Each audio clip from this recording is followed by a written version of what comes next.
Bharatiya Janata party Choutuppal municipal శాఖ ఆధ్వర్యంలో గురువారం చౌటుప్పల్ పట్టణ కేంద్రంలోని అసంపూర్తిగా నిర్మాణంలో ఉన్న ఇంటిగ్రేటెడ్ మార్కెట్ను భారతీయ జనతా పార్టీ నాయకులు ఫ్లైఓవర్ బ్రిడ్జి నిర్మాణం వలన చిరు వ్యాపారాలు కోల్పోయే బాధితులు సందర్శించడం జరిగింది. ఈ సందర్భంగా వారు మాట్లాడారు.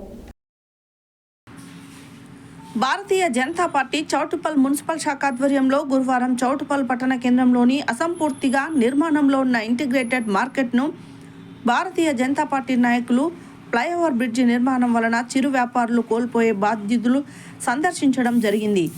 గత 2 సంవత్సరాల క్రితం చేపట్టిన ఇంటిగ్రేటెడ్ మార్కెట్ నిర్మాణం అసంపూర్తిగా మిగిలినది. ప్రస్తుత కాంగ్రెస్ ప్రభుత్వం ఏడాది పాలనలో అటకెక్కింది. సంవత్సరం నుండి ఎలాంటి నిధులు తేలేక చౌటుప్పల్లోని అధికార పార్టీ నాయకులు అలసత్వం చేస్తున్నారు. కాంగ్రెస్ పార్టీకి ఓటు వేయడం వల్ల చౌటుప్పల్ అభివృద్ధి 10 సంవత్సరాలు వెనుకకు పోయిందని, సంవత్సర కాలంగా రేవంత్ ప్రభుత్వం చౌటుప్పల్ను ఏకాన నిధులు కేటాయించలేదు.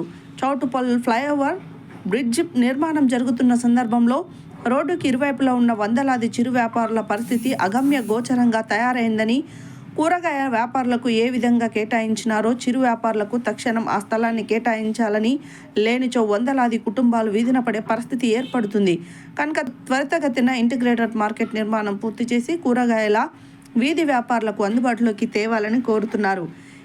ఈ కార్యక్రమంలో దూడల భిక్షంగౌడ్, కంచర్ల గోవర్ధన్ రెడ్డి, చునుకని మల్లేష్ యాదవ్, పోలోజు శ్రీధర్ బాబు, దాసోజు భిక్షమాచారి, కట్ట కృష్ణ, ఉడుగు యాదయ్య గౌడ్, ఉడుగు వెంకటేశం, కాసుల వెంకటేశం, పబ్బు వంశీ, పుష్కాగుల నాగరాజు, గోషిక నరహరి, బాతరాజు, లింగస్వామి, చిరు వ్యాపారులు బోధుల యాదగిరి, నూనె నరసమ్మ, శ్యామల, రాజేశ్వరి, మాస సుధాకర్, పాలకూరల అండాలు, కె నరసింహ తదితరులు పాల్గొన్నారు.